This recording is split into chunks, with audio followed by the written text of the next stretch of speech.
Rajkot civil હોસ્પિટલમાં આવેલ પ્રધાનમંત્રી જન ઔષધિ કેન્દ્ર અચાનક બંધ કરી દેવામાં આવ્યું। રાજકોટ સિવિલ હોસ્પિટલ એ સૌરાષ્ટ્રની સૌથી મોટી સિવિલ હોસ્પિટલ છે અને દર્દીઓ સારવાર લેવા માટે અહીં આવતા હોય છે। ત્યારે મેડિકલ બંધ હોવાને કારણે લોકોને બહારથી મોંઘી દવા લેવી પડી રહી છે।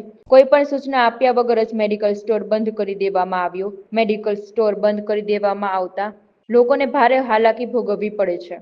ધવલ, અમરેલી જિલ્લો દામનગર એક ઓપરેશન કરવાનું હતું તે અત્યારે દવા લેવા મોકલ્યો હતો, કાલ સાંજે મોકલ્યો હતો કાલ એટલે હું અહીંયા આવ્યો ને અહીંયા કાકા વાકાને બધાને પૂછ્યું, મેં કીધું મેડિકલ બંધ છે, એક મેડિકલ છે એ બહુ દૂર છે અહીંથી, પછી તો અત્યારે આવ્યો ને તો હજી બંધ છે, સવારના 3-4 ધક્કા ખાધા છે, હજી બંધ છે, એટલે આના માટે ઉતાવળા કાંક કરાવવું છે। મેડિકલ બંધ છે એમ કીધું હતું તો એ કે સાંજે કીધું ને તો એ કે સવારમાં જ આવ્યો, અત્યારે પાછો આવ્યો છું એ મેડિકલ બંધ છે, 3-4 ધક્કા ખાધા। આ જલ્દી સલું થવું જોઈએ, બધા તકલીફ પડે, બધા બિચારા પેશન્ટને આમ થોડું દૂર જવું પડે છે।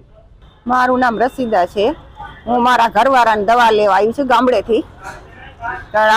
મારે મવડી ચોકે લેવા ગઈ હતી તો અહીંયા દવામાં ફેરફાર છે એટલે હું અહીંયા લેવા આવી પાછી કે તમે જ્યાંથી લ્યો અહીંયાથી તમે લ્યો, એટલે હું અહીંયા આવી। અહીં તો બંધ છે તો અમારે ક્યાં જવું લેવા? કાંઈ સૂચના દેવામાં આવી નથી। હું આવી તો અહીં તો બંધ જ છે, કોઈ છે નહીં લખાણ કે ક્યારે ખુલશે કે શું છે કઈ। આ બહારથી જ લેવાની હોય છે, દે અમુક દવા અંદરથી દે, અમુક બહારથી દે, એટલે બહારની હોય એટલે અમારે અહીંથી તો ફરજિયાત લેવી જ પડે। અને બીજે લેવા જાય તો કંપની ફેર આવે છે, એમાં દવામાં ફેર આવે છે પાછો। તો આ ખુલ્લું રાખે, બીજું તો શું આપણે કઈ કે ખુલ્લું રાખે ને કોઈને તકલીફ ન પડે, બીજું તો અમારું કહેવાનો કોઈ અર્થ છે નહીં।